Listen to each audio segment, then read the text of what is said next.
Shady had 8 carries, 2 targets. Damien only had 1 carry and 1 target. You know, the 1 target happened to go for a touchdown, which helped his fantasy owners, but I don't know, man. I'm pretty pessimistic moving forward about if Damien's going to bring anything to this offense. It seems like it's finally going to be the LaShawn McCoy show.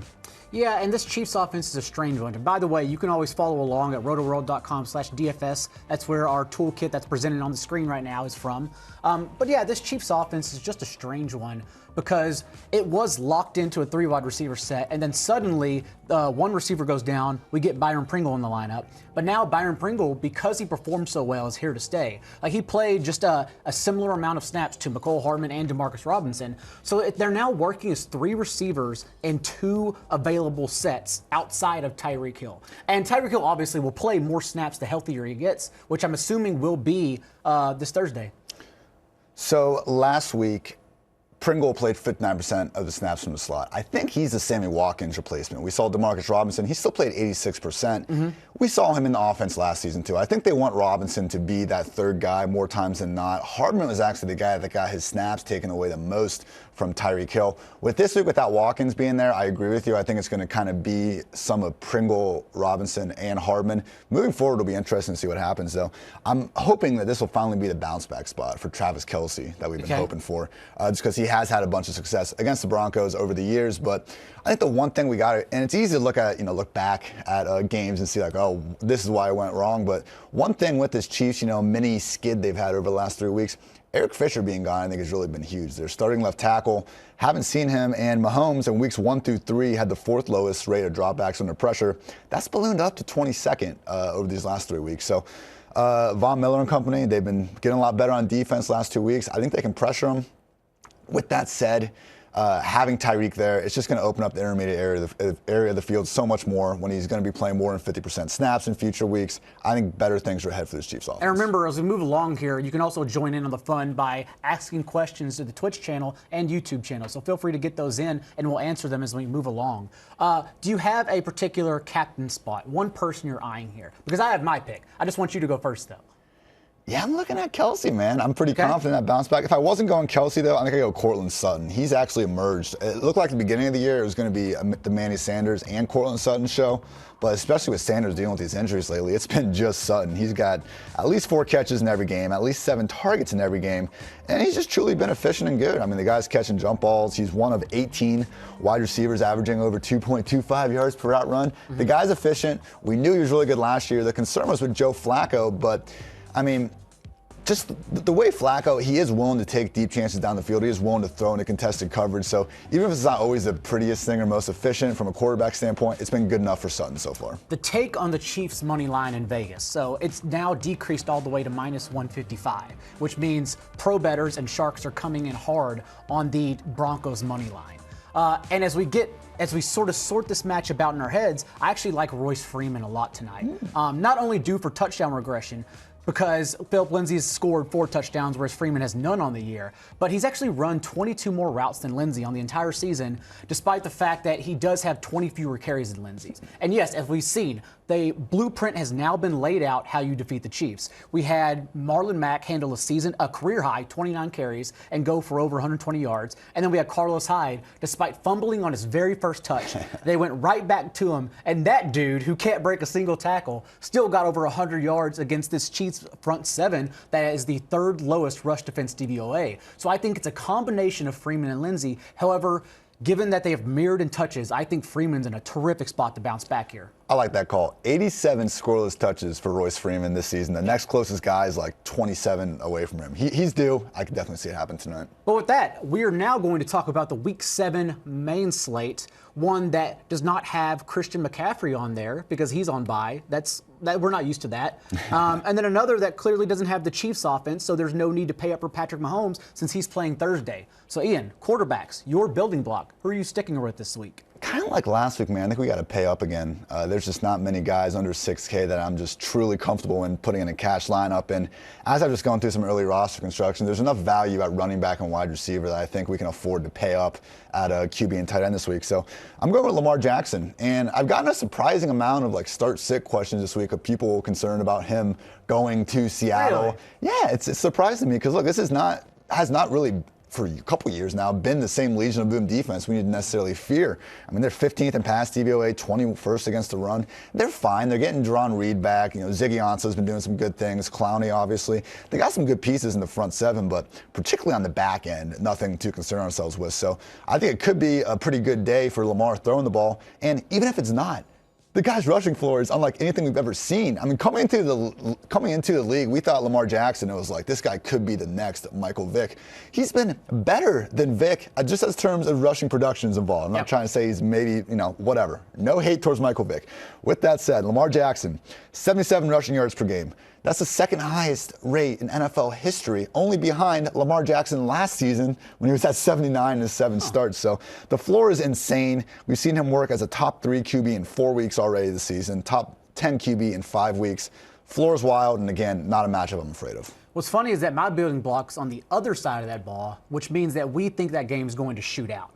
Because I'm sticking with Russ in this one. If you include 5-point bonuses for surpassing the 300-yard mark, Russell Wilson hasn't scored fewer than 28 points in 5 of his 6 games. He's only gone under 28 fantasy points in 1 single game, and that happened to be against the Cardinals, who leaked production to everyone because in that game, if you recall, the Seahawks were so far ahead. They just dominated the Cardinals. They had no reason to lean on Russ and instead just pounded the ball with Chris Carson. That was after he had his 4th fumble, and they were all determined to rally around him and just hand him the rock the whole time. So, I love Russ against this Ravens defense that, again, we're not worried about either side of the defensive ball. Like, these are teams, even in trading for Marcus Peters, Marcus Peterson has been #bad this season, and he can easily be beat by DK Metcalf on one of 2 routes that Metcalf runs. So, I go right back to Russ in this spot. I like that. It's a slow-paced game, but they can definitely put up some points here. GPP quarterback, I'm looking at Gardner Minshew this week at 5,400, and we're seeing in our DFS, in our toolkit, we have our dollars per fantasy points. This pretty much shows you, where the top values are. And right underneath Russell Wilson and Lamar Jackson, we do have Gardner Minshew at 5,400 on DraftKings. Yes, he was bad last week. I mean, at home against the Saints, easily his worst game of the season. But if we, assume, hey, this is a rookie, we don't need to assume it. He is a rookie quarterback. He's going to have some ups and downs. And against an underrated Saints defense, I can see why. They're able to pressure the quarterback a lot. Now he's got not a good defense in the Cincinnati Bengals. Like you said, they've been #bad. And they could be even worse now. They're starting cornerbacks, Dre Kirkpatrick, William Jackson, are both expecting to miss several weeks. And that was really the only kind of bright spot of the Bengals defense, I thought, was their outside cornerbacks. And even they weren't really able to keep them afloat. So I think we could really see the Bengals spiral out of control as, one of the league's truly worst defense moving forward. And again, Minshew, before last week, he did show us a pretty decent floor. He was in weeks 1 through 5, QB 15, 15, 16, 13, and 8. So we do have a top 10 ceiling here. He's only 5,400. And just looking at all the quarterbacks this week under 6K, it's like his matchup is just the best of the group. He's definitely affected by the only bad game he's played all year long. His salary plummeted only because he was terrible against the Saints. But before that, looked beyond his rookie years, by far. And it helps that the Bengals now, top 3 corners, I believe, are injured. Top 2 for sure. And whether they get Darcus Dennard back, it doesn't matter. He's coming back off injury. I'm not worried about it at all. So Minshew is a great one. I'm going to another one who had a terrible game last week. But the fact is the Falcons haven't stopped anyone. And I cannot imagine the Falcons stopping Jared Goff. But the public will be off of Jared Goff, hopefully, because I want to roster as much of the Rams offense as possible. This Falcons defense, even with Matt Ryan having an MVP year, it doesn't matter because the Falcons defense tanks his chances of winning that award. Goff, was he terrible last week? Yes. But again, we play against people and models, not just numbers. So now that I can get Goff at lower ownership, a Falcons defense that's 30th in pass defense DVOA, I just want to take into account that. The fact that the Rams are implied with the most points of this entire slate, 28.2. I want as many pieces of the Rams offense as I can have against this leaky Falcons defense, and it starts with Goff. Goff is our number 2 highest projected and number 2 value quarterback, so I like that call. It takes a lot to stomach, I understand, but I love him for that reason in tournaments at lower ownership. What do you have for your running back building block? Okay, I'm looking down because I cannot believe how cheap, and my GPP running back, I'll say them right now, Kerryon Johnson and Josh Jacobs should be at least $1,000 more expensive each, and there's no doubt in my mind about that. And the thing with Kerryon here is He's only 5,100. And we've seen just this massive shift in his usage over the last 3 weeks when they got rid of C.J. Anderson. Since then, we've seen Kerryon go 77% snaps, 70% snaps, 73% snaps, and he's had 21 touches, 29 touches, and 17 touches. Like, he is finally getting the workhorse role. Kerryon has been free. Season had 4 targets this past week. There we go. He's getting some receiving work, too. I mean, even like Ty Johnson and J.D. McKissick, guys that we thought could be more annoyingly involved, they just haven't been. He's been the workhorse. And look, I know it's a tough matchup, but if we look a little closer at the Vikings, there's reason to believe we don't need to really fade this spot per se. Because this year they've shut down the Falcons run game, the Raiders when Jacobs was pretty banged up, Bears, Gallman, the Giants, and the Eagles. None of those are really overly impressive rushing units, and they did get gashed against the Packers when they were on the road. And that's the one significant part there to me, because the Vikings, when they're at home, they have the single best defense since 2016 in points per game allowed at home. On the road, they allow an extra 3.7 points per game. They're still good wherever they play, you know, with that continuity at all 3 levels of their defense. They're going to still be good, but for a bell cow running back at home at this price, sign me up. And then another bell cow running back I'm going to is, let me just list off the fantasy points allowed to running backs by the Bengals defense so far this year. And we're just going to read straight up because I want to make sure this is right.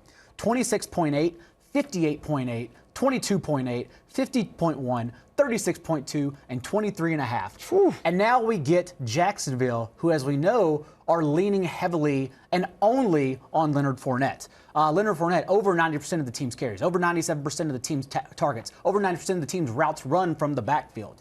There is no other running back to be concerned. Like, if he got injured, it'd be Armstead, but they're not using Armstead. They used him on one slant route, like a fade route, a couple weeks ago, but that still is just an afterthought. It is Fournette's offense. They run through him, and now he is in arguably the best spot he's been in, despite flourishing already all season long. So I go right back to Leonard Fournette.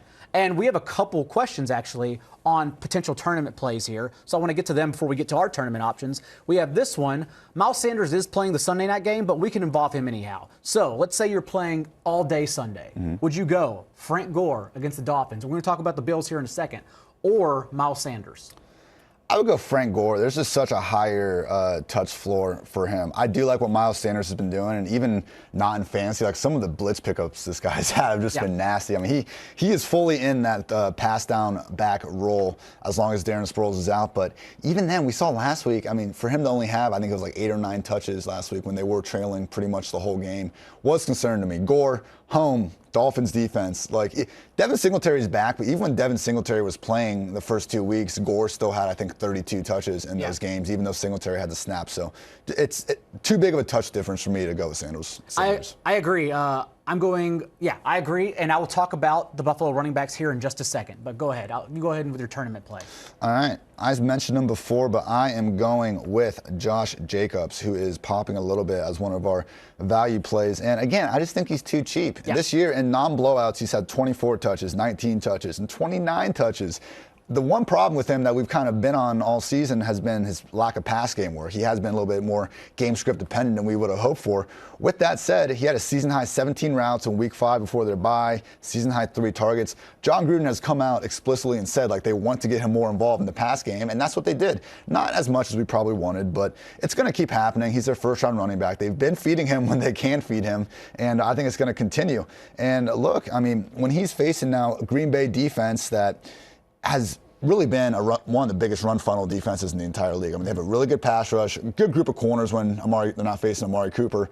And the run game, though, not even close. I mean, in my mismatch manifesto I do every week, I take each offense's adjusted line yards per rush, add it with the defenses to see where the biggest mismatches are. And Josh Jacobs this week has the second best matchup of any running back. And as we saw, like, that's how Kerryon sort of flourished. At least he got a touchdown. But yeah, the Packers do not worry about their rush defense. They only care about protecting the perimeter.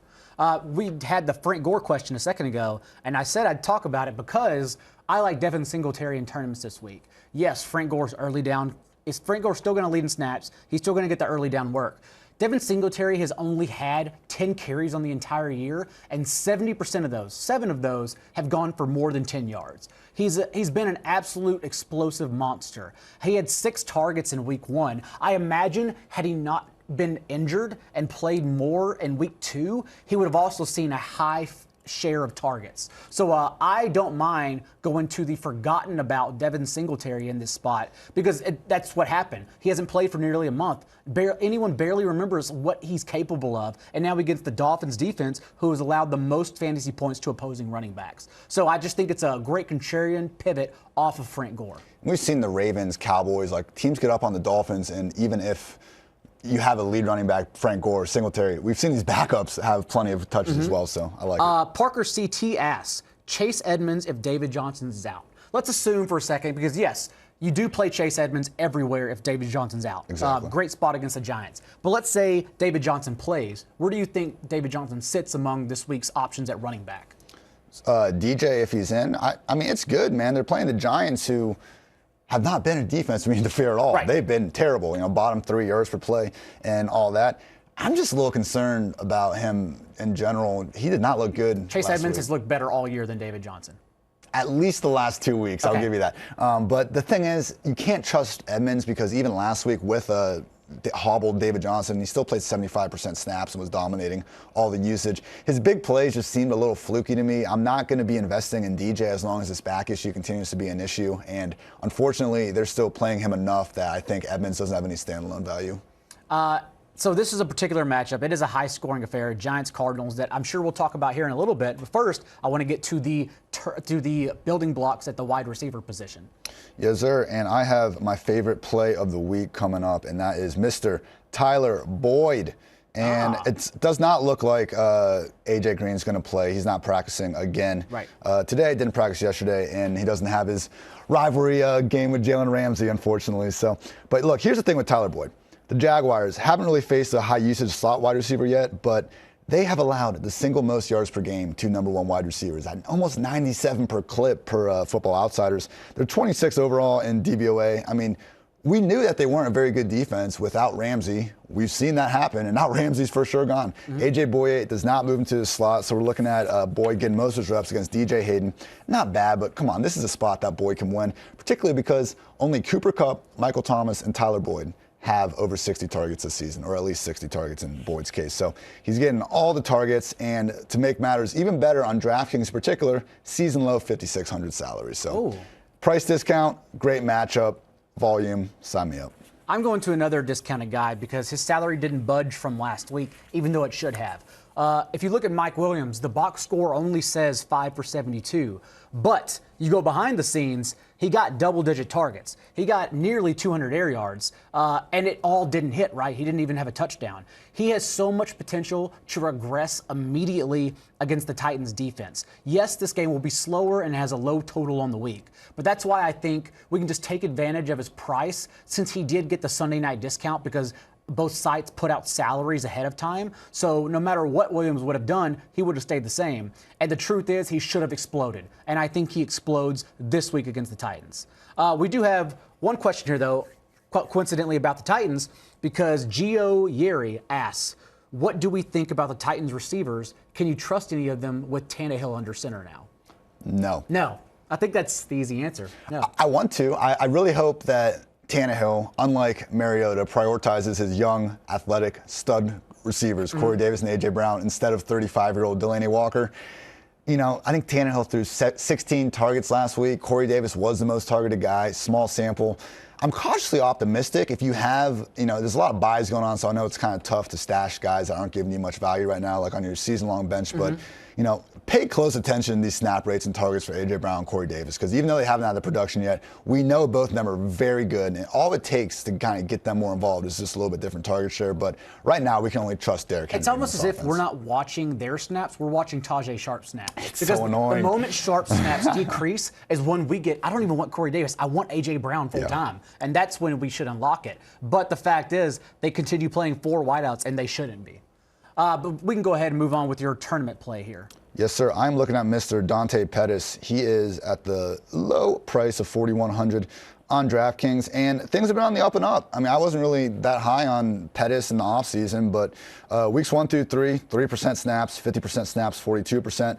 After this bye, though, he seemed to get out of Shanahan's doghouse. He's been back up to 63% snaps, 72% snaps. They're using a lot of wide receivers in San Francisco, but now Pettis is actually emerging as the #1 guy in snaps, and last week we saw season-high 6 targets. barely missed the touchdown. Otherwise, I think we could see this price be even higher. And helping matters is Deebo Samuel has his groin injury that, wasn't able to practice through yesterday. Looking, borderline like a game time decision for this week, which will certainly help. Redskins defense, we definitely don't need to fear. Only the Falcons, Giants, Buccaneers, and Eagles have allowed more points per reception per game to the wide receiver position.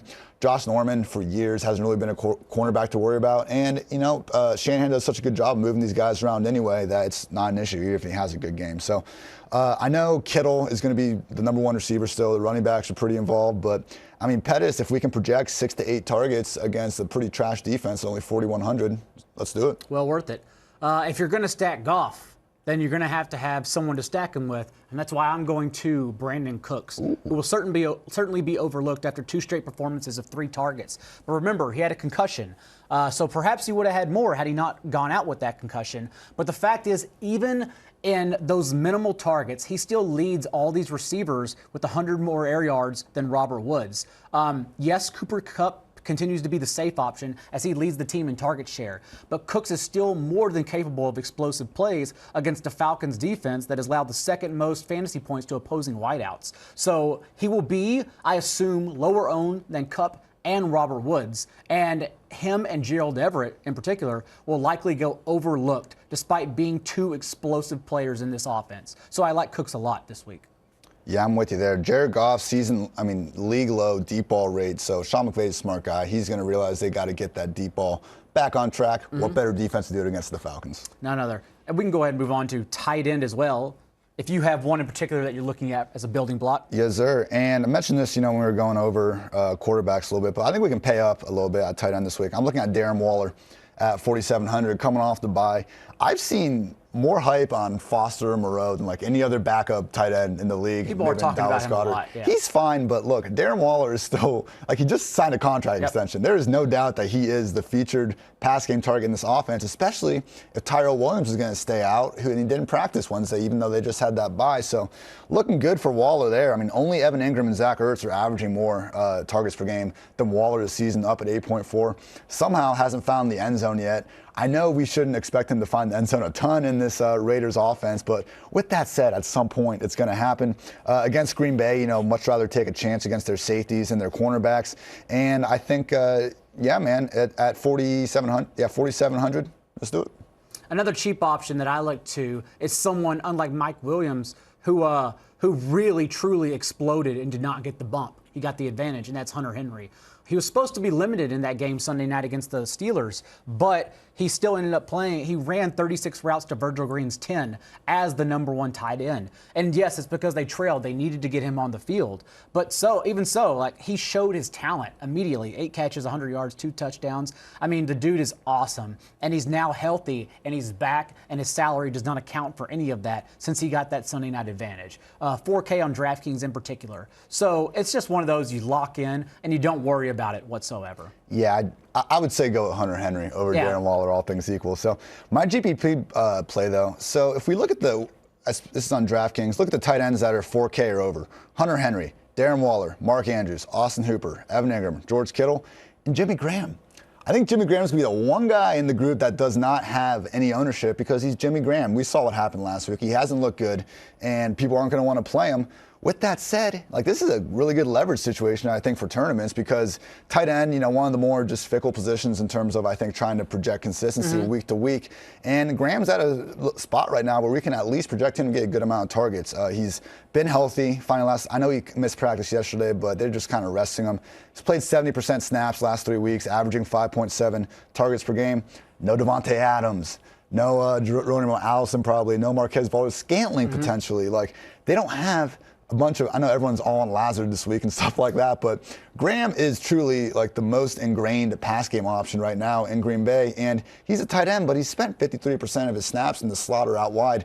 He's a little more than a touchdown-dependent option. I think he can get 50 to 80 receiving yards in addition to that potential touchdown in an offense that's going up against a Raiders secondary that I don't think we need to be afraid of. So even though it doesn't feel good, again, the low ownership is the big sell for me. You're paying up a little bit, which doesn't feel good, but he's got a little more upside than I think he's given credit for. Got the targets.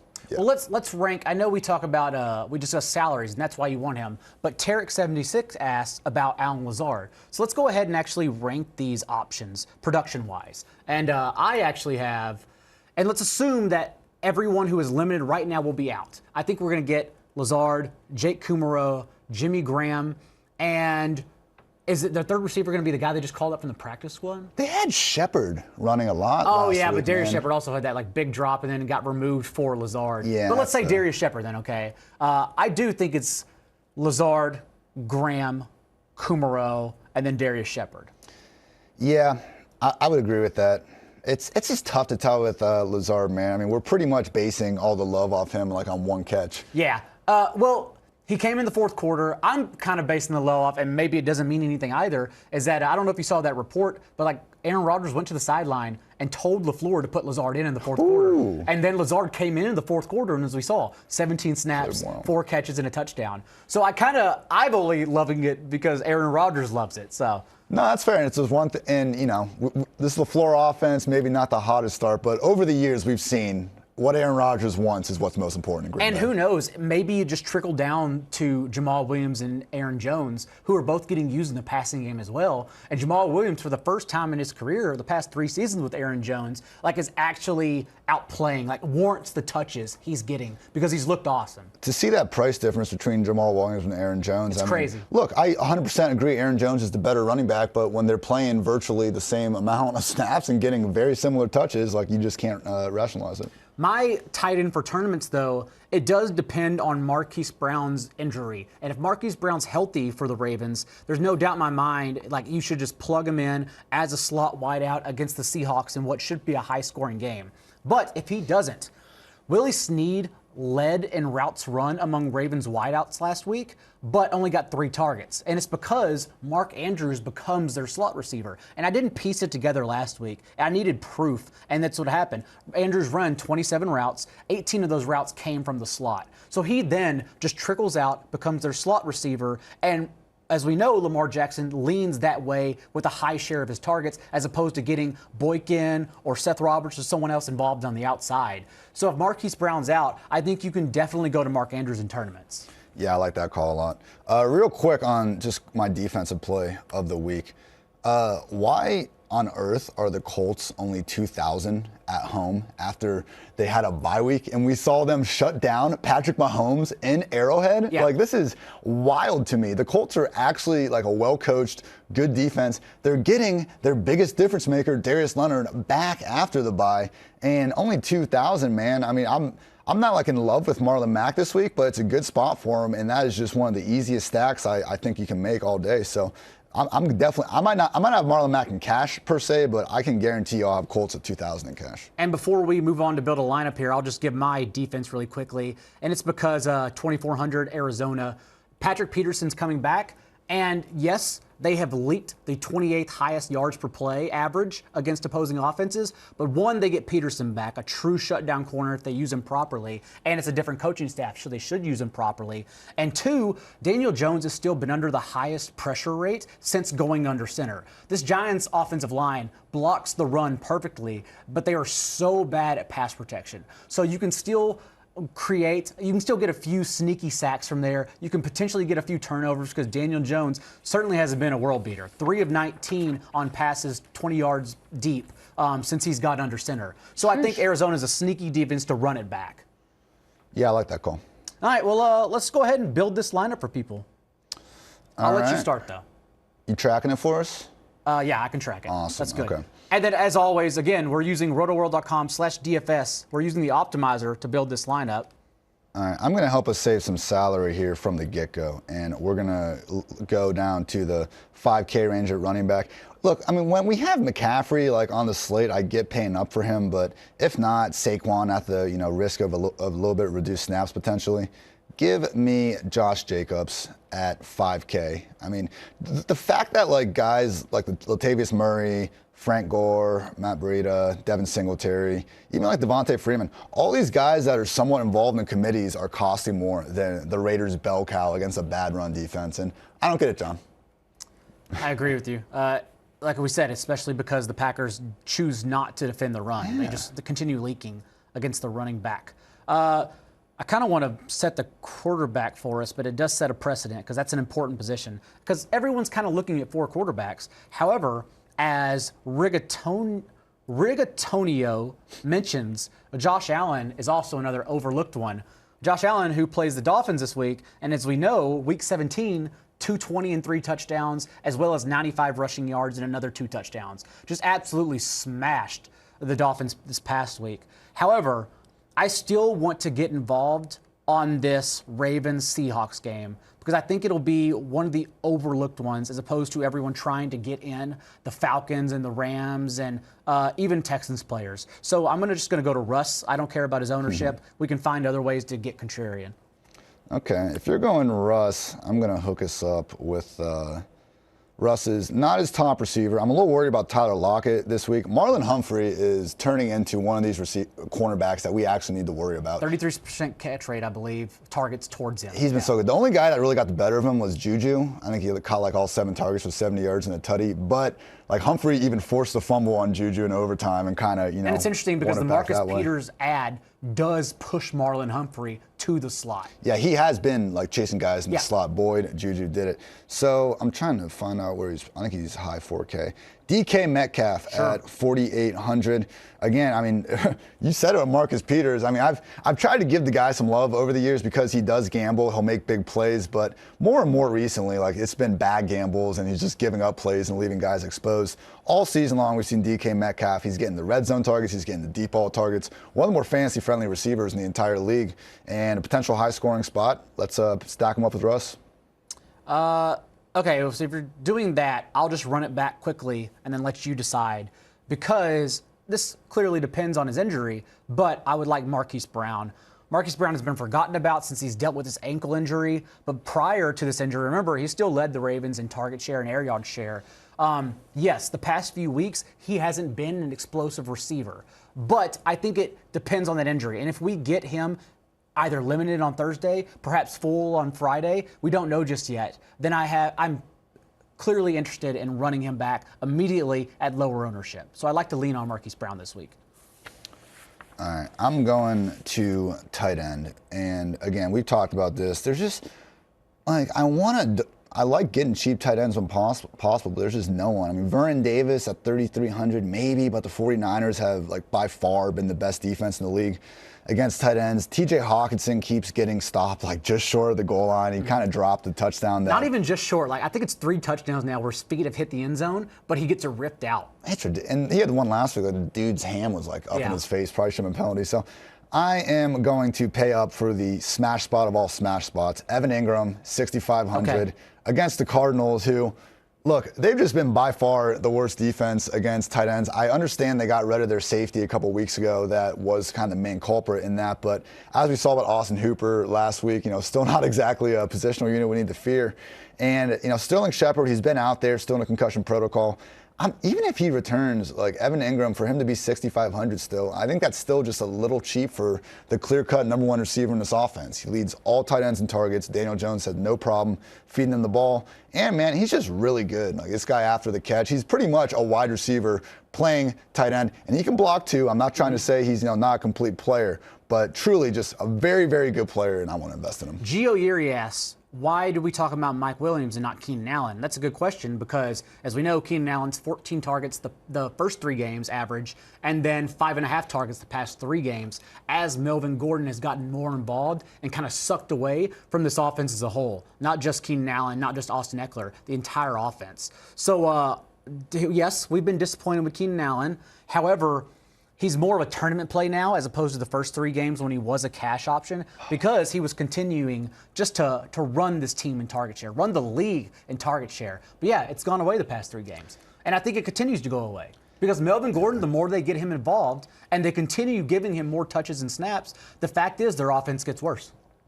10 targets, 15 targets, 17 targets. Beautiful. 6, 6, 6. Not beautiful. Brutal. He is under 7K for the first time all season, but yeah, he's a tournament play. It's just too risky for cash right now. All right, we have 21.5 left. We have 2 more spots to fill legally. We can't finish the other 2. But I will spend a majority of this, and I want to go to Dalvin Cook. Yes, on the road.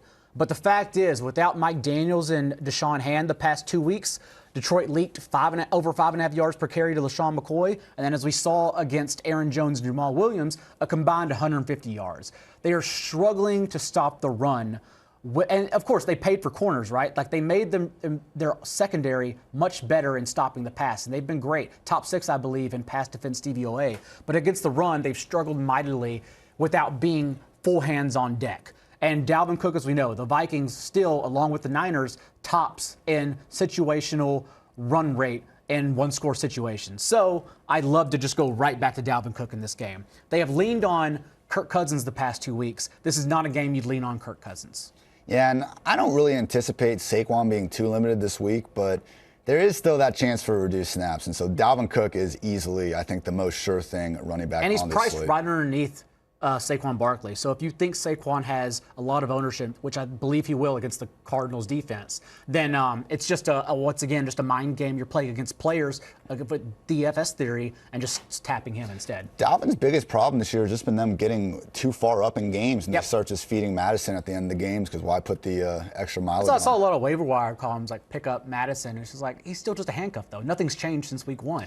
I know Josh Norris doesn't agree with me, but I'm telling you guys, if Cook gets hurt, we're going to see an annoying committee with Madison, Amir Abdullah, and maybe even Mike Boone involved. I don't like it any more than you guys do, but it's going to happen. All right, we got one more spot to fill. It's let's go flex or third wide receiver or defense with 13.5 left. So really, you can go anywhere.